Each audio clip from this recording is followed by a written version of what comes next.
రాత్రి ABN Radhakrishna YSR Congress party నాయకుల పైన మాట్లాడినటువంటి మాటలు చూస్తే ఎవరికైనా కానీ ఒళ్ళు రగిలిపోద్ది.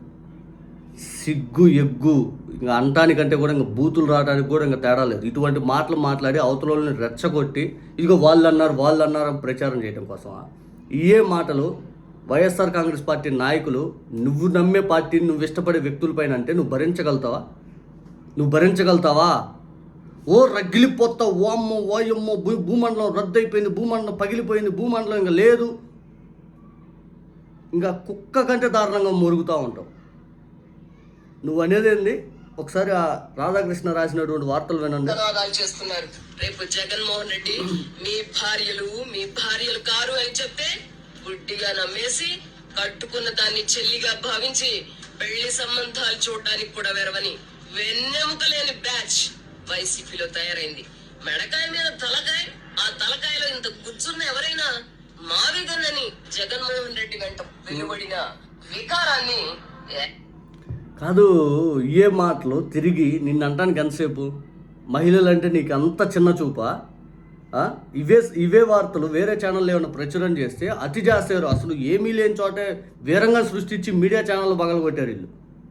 ఏమీ లేని చోట అసలు ఈ రాధాకృష్ణ అనే ఒక నీచుడు చిన్నపిల్లల మీద డబ్బులు సంపాదించాడు, వీణావాణి అని చెప్పి. ఈ రాధాకృష్ణ అనే నీచుడు గవర్నర్ ఇంట్లో కెమెరాలు స్పై పెట్టాడు. ఈ రాధాకృష్ణ అనే నీచుడు ఐఏఎస్ భార్యలపై నిఘా పెట్టాడు. ఈ రాధాకృష్ణ అనే నీచుడు వైఎస్ఆర్ కాంగ్రెస్ పార్టీలోని మహిళలపైన ఇంత దారుణమైన మాటలు మాట్లాడుతూ ఉంటాడు. ఈ రాధాకృష్ణ అనే నీచుడు బతుకంతా ఇంత ఈ వయసులో ముసలిగుండె ప్రేమ కావాల్సి వచ్చింది. నువ్వు చెప్పాలా సంస్కారం ఏంటి, నువ్వు చెప్పాలా విధి విధానాలు ఏంటని. పెద్ద పెద్ద పేరున్న వ్యక్తులు ఈవెందో చిరంజీవి గారిని కూడా పిలిచి అయ్యేంటి సినిమా ఇండస్ట్రీలో ఎట్టుంది, ఏం జరిగింది, అప్పుడు లవ్ స్టోరీలు ఏంటి, ఏంటి డ్యాన్స్లు వేస్తుంటే మీకేం అనిపించలేదా? ఇంకొంతమందిని పిలిచామో నీ కుచ్చుకుచ్చుకో అంటాడు. నీకెంతసేపు ఆడవాళ్ళ మీద రోకు, ఆడవాళ్ళ మీద మోజు, ఆడవాళ్ళ మీద ఇదే. నీ వార్తలన్నీ ఆడవాళ్ళ మీద రాయటమే నీ బతుకంతా. మళ్ళీ ఏమో నాదొక దమ్మున్న మీడియా, ఇంకెందుకులే పనికి మాటలన్నీ మాట్లాడతావు. ఈ రాత్రి టీవీలో ప్రచారం చేసి పొద్దున్న పేపర్లో తీసేసాడు. ఎందుకంటే ఇటు పక్క నుంచి సీరియస్ రియాక్షన్ వచ్చింది కదా. ఇప్పటికే నాకు తెలిసి పబ్లిక్లో ఈ వార్తలు విన్నాక ఓస్తారు, నీ మొఖాన ఓస్తారు. ఇంత పనికిమాలిన వార్తలు రాయటానికి ఏం బుద్ధి జ్ఞానం సిగ్గు ఏమైనా ఉందా? ఈయన చెప్తాడు, బుద్ధి లేని వ్యక్తి. ఇంకా చెప్పాలంటే జగన్మోహన్ రెడ్డి గారి పిల్లలపైన రాశాడు వార్తలు. ఇంకా చెప్పాలి, జగన్మోహన్ రెడ్డి గారి కుటుంబ సభ్యులపైన ఇటువంటి పనికిమాలినోడు వార్తలు రాశాడు. ఎందుకు ఇంకా నువ్వు బతుకుతున్నావు, కుక్క బతుకుతుంది. నువ్వు అనే మాటలేం పక్కన వాళ్ళకి కాని రావు. పక్కన వాళ్ళు ఏదైనా మాత్రం ఇంత పెద్ద చేతి చూపించడం. హైదరాబాదులో ఏదైతే పెద్ద అది 400 ఏళ్ళ చరిత్ర కలిగిన రాజధాని, ఈ పాటికి అంత కావడానికి ఎంతోమంది శ్రమించారు.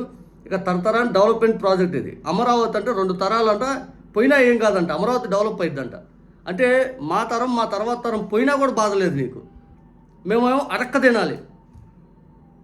బతకండ్రా బాబు అని చెప్పి మా శ్రమ మా కష్టంతో పూర్తి స్థాయిలో దోచుకునే ప్రక్రియ జరుగుతుంది మహానుభావ అని అందరం ఏడుస్తుంటే 2 తరాలు పోయినా బాధలే. నువ్వు ఆస్తి ఏదైనా ఉంటే నువ్వు అమరావతికి రాసి, ఇదిగో నాకున్న ఇంత ఆస్తి మొత్తం అమరావతి దారదత్తం చేస్తున్నాను రాసి అన్నారు కదా అమ్మ రేణుకా చౌదరి.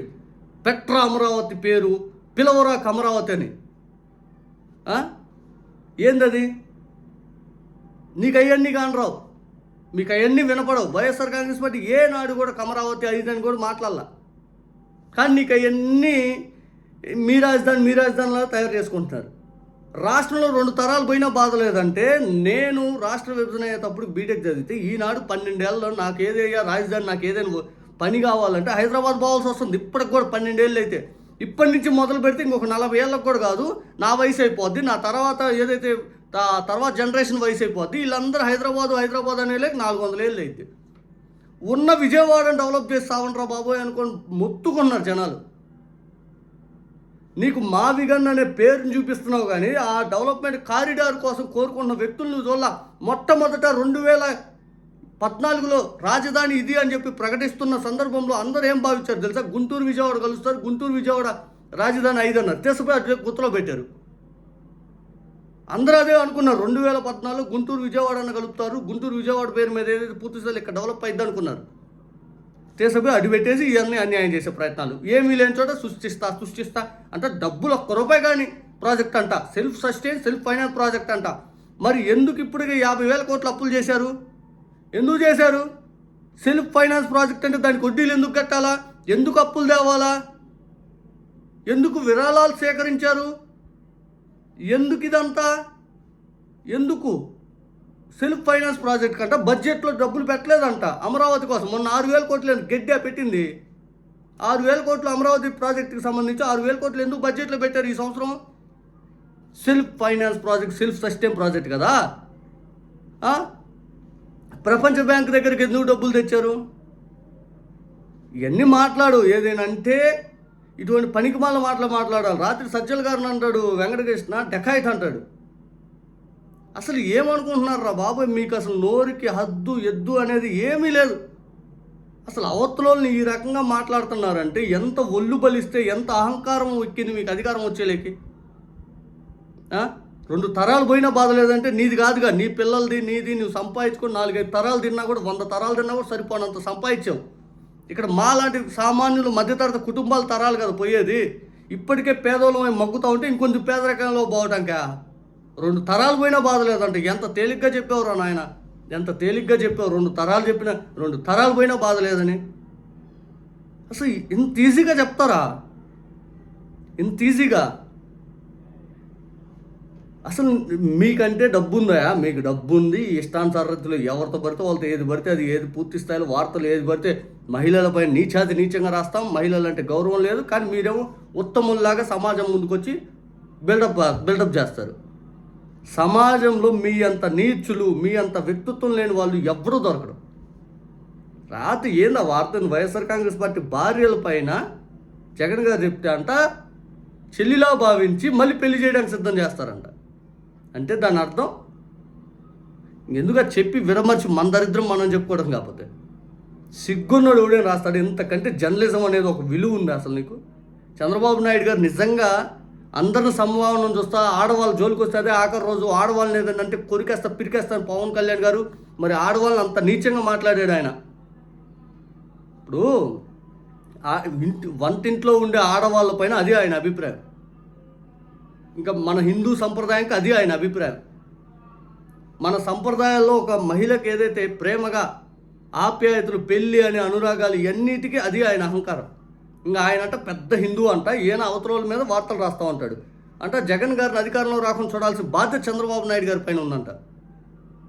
ఆయన చూసి 2004లో ఓడిపోయాడు, 2009లో ఓడిపోయాడు, 2019లో ఓడిపోయాడు. ఆయన అధికారంలో రావడానికి 4-5 కలుపుకొని రావాలి. ఒక్కడిగా పోటీ చేసి బంపర్ కాదు అట్ర ప్లాప్తో ఓడిపోతాడు ఆయన.